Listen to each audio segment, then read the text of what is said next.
A provincial pressure campaign is on to halt a planned carbon tax hike. The federal price on pollution is set to rise from $65 a ton to $80 April 1st, but 7 provinces are now calling for the feds to hold off on that because of cost of living concerns. And those 7 provinces include the last standing provincial Liberal premier in this country, Newfoundland and Labrador's Andrew Furey. The Prime Minister today acknowledging the carbon price policy isn't popular, but in an 8-minute answer to a question about Furey's concerns, insisted the policy isn't going anywhere.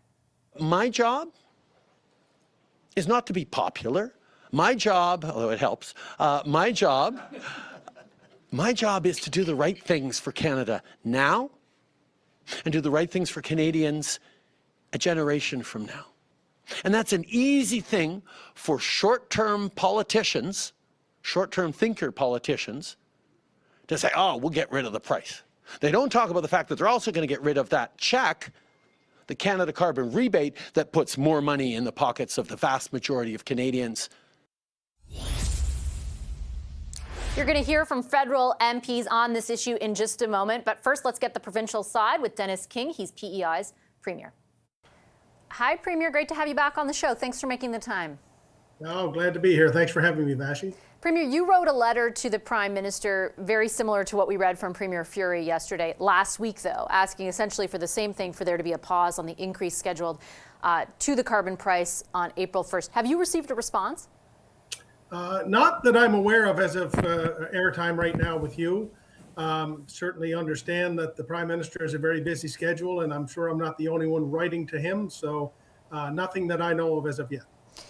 What is the genesis of your ask? Because the Prime Minister contends that the rebate will cover the additional costs, because as the cost or as the tax goes up, so too does the rebate. So why do you contend differently that people on the island will be negatively impacted by this increase? Well, as I spelled out in my letter to the Prime Minister, I certainly understand that the rebate is a great offset for many. But the cost of diesel fuel in particular, and the impact that has as it's passed on through the system to the end user, which is the islander in the grocery store or for goods and services, is something that is really keeping the price of food higher than we've seen ever before. So everything that comes to Prince Edward Island comes here on diesel trucks. And right now you pay 27 cents, or as of April 1st, it'll be 27, almost 28 cents a liter is carbon tax for diesel, with another 5 cents with the clean fuel subsidy on top of that. So it's an added cost that is passed on to the end user. And at a time when the cost of living is at the top of mind of every islander and every Canadian, I think this is something that's just going to make that a little bit more difficult. And I don't think we need to deal with that at this point. Is your argument essentially that the rebate as put forward by the government, which they contend, I should say, that 8 out of 10 people in this country are better off, aka they're getting more back than they put in? Is it your contention that it doesn't even cover that it does not rather cover the increase that you're talking about, particularly where it applies to food and diesel? And do you have proof of that? Well, I kind of look at it from on the ground, Vashi, to be honest. As I say, I certainly think that every islander who gets a rebate or a part of the rebate appreciates it, and it helps along the way. But when I go into the grocery store in PEI, I talk to islanders each and every day who know that you used to go in and buy $150 worth of groceries, and you'd probably need your shopping cart to take that to your car. And now you can carry it in one hand in the bags on the way out. So they feel it each and every day. And as I say, the rebate, I think, probably helps and offsets to a degree, for purchasing fuel or purchasing other products. But when it comes to things like the end user with groceries and things like that, it can't be denied that it is being added to the bottom line. And that's why we're paying some of the highest prices in the country and beyond for things like groceries, which is really causing hardship for many, many islanders and Canadians. But there are a lot of other reasons that people are paying, and I'm not negating the fact that people are paying a lot at the grocery store. I think everybody is feeling that across this country, and I certainly understand the feeling that islanders are having right now. But it's not just the carbon tax adding to those increases, right? It's supply chain issues, it's the profit motivation or profit margins as well of those corporations. Is it fair to ask Ottawa essentially to blunt the impact of what they say is their climate policy and the strength of their climate policy, because people who vote for you or who could vote for you are worried about the price of their groceries, and they believe it's the carbon tax's fault, even if that isn't entirely true. Well, I think, look, you're certainly right. There are other factors that come into play, but you also can't deny in an island province where we don't have rail, everything that comes to our province comes on diesel trucks. So when you're paying 30 cents added cost, a federal government tax, that gets passed on to the end user. Also in PEI, a tandem truck has to pay $125 or $130 to leave PEI because of the Confederation Bridge. All of those things get passed on. So it is never one thing. But further to that, every Prince Edward Islander is really, really eager and has helped, immeasurably in terms of reducing our carbon footprint. We've seen our per capita carbon footprint decrease, nothing to do with the carbon tax, but because we're investing in other alternatives such as heat pumps with our Toonie Transit. So we're taking the carrot approach here as opposed to the stick. And I would caution the federal government that the stick right now is being felt by too many Canadians and too many islanders when it comes to the cost of living. And I don't think it has to be one thing or the other. We can be climate change believers. We can be assisters in reducing our carbon footprint, but we also need to realize that people are struggling here. They can't afford more costs, and it's a really, really bad time to be adding to the cost of fuel and everything else that will be passed on to the end user. The Prime Minister today, Premier, acknowledged basically that the stick was unpopular, but said he still believes it's the right thing to do.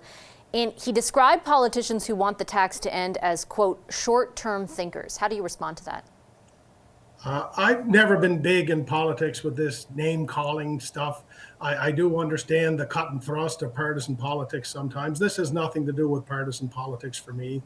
I'm elected to represent Prince Edward Islanders, the 175,000 strong that call this home. And when I go to the grocery store or I go out in the community with my son to his baseball, what people are talking about is the cost of living.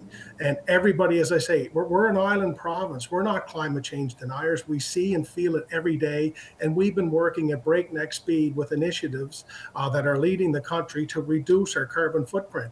And quite frankly, if the federal government stopped the carbon tax today, nothing would change in our approach in terms of the initiatives that we're investing in to reduce our carbon footprint. What we're asking for the federal government to do is to say, this doesn't have to be one philosophy, believe me or you're against me. We can work together to reach the goals. I share the same goals the Prime Minister does. I just think we have a disagreement in how we have to get there. And I think I'm proving in this, and Islanders are proving, that we don't need a carbon tax to reduce our carbon footprint. We're doing it here every day. But the point I think that the federal government would make is that over time, and particularly as the price on carbon or carbon tax increases, the impact on reducing those emissions, which, by the way, cost this economy, are slated to cost this economy trillions of dollars in the impact of severe storms and the frequency with which they happen. Like, the idea is over time, over the long term, this instrument will do a lot to reduce emissions.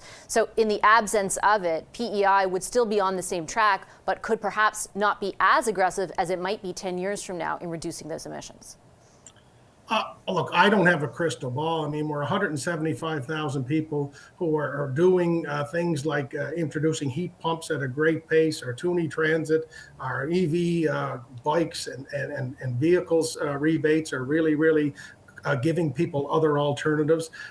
I'm not sure that we're having, floods and everything because of that. I understand the theory. Don't get me wrong. I understand what the federal government is trying to achieve here. But I think what Islanders and Canadians are saying is we have to make sure that we're living in the now as well. And if you talk to any Canadian, you talk to any Islander, the cost of living is top of mind, and it's tough out there. Times are hard out there. And putting another 4 cents on gas might not seem like a big thing if you're overlooking the Rideau Canal in Ottawa, but I can promise you in Tyne Valley PEI or Surrey PEI, that is a big thing. It's a big thing that's already adding to your bottom line, and it's difficult. And I think I'm asking on behalf of Islanders, take a pause. It doesn't mean we're giving up on trying to reduce our carbon footprint, just quite the opposite. But let's make sure we can live in the here and now while we work to achieve those goals that we all share and all want to get to. And I certainly understand the struggles that you're talking about around cost of living. I do. And I think even those people looking over the Rideau Canal feel the same ones. I think, though, for example, when you reference that you don't know if floods are I guess you were insinuating part and parcel of climate change. I understand that they're weather events, but the frequency with which they are happening and the impact on the economy of that is climate change. Look, I live in an island province. I see and feel it every day. I'm not denying climate change. I guess the question that somebody asked me yesterday at the gas station is, if I pay 10 cents more, are we going to stop seeing that? And I don't know how to answer that. I guess the long-term theory is the belief in the direction we're heading is that yes, but what that person is saying to me, this is a really, really hard investment for me to make right now in knowing that nobody else outside of Canada in any great way is doing this. And why are we being penalized along the way when P.E.I. is actually doing a good job of reducing our carbon footprint per capita right here, right now? We've been doing it for 5 years. Premier, on that note, I'm out of time. I'll leave it there. I appreciate your time as always. Thank you so much. Thank you, Vashi. It's great to be here with you.